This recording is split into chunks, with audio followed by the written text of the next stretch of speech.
Sa i rëndësishëm është bashkëpunimi mes profesionistëve të ndryshëm që punojnë me fëmijën tim? Nëse fëmija juaj është diagnostikuar me sindromën e autizmit, sindromën Down, ose thjesht me një vështirësi ose ngadalësim gjuhësor, gjasa ka që janë disa profesionistë që po bashkëpunojnë me ju dhe fëmijën tuaj.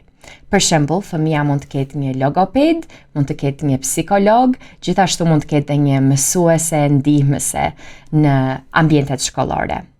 Por sa e rëndësishme është që këta profesionistë të mund të bashkëpunojnë. Nëse të gjithë profesionistët që punojnë me fëmijën tonë kanë një mundësi për të takuar njëri tjetrin, për të ndarë eksperiencat e tyre dhe për të bashkëpunuar, ne do të shohim një progres tek fëmijët tanë. Pasi çdo profesionist ka një eksperiencë të veçantë me fëmijën. Fëmija ndërvepron ndryshe me psikologun dhe ndryshe me logopeden. Por, kur logopedi, psikologu dhe mësuesja ndihmëse takojnë me njëri tjetrin dhe ndihmojnë njëri tjetrin duke ndarë eksperiencat e tyre të veçanta, progresi do të shihet tek fëmija.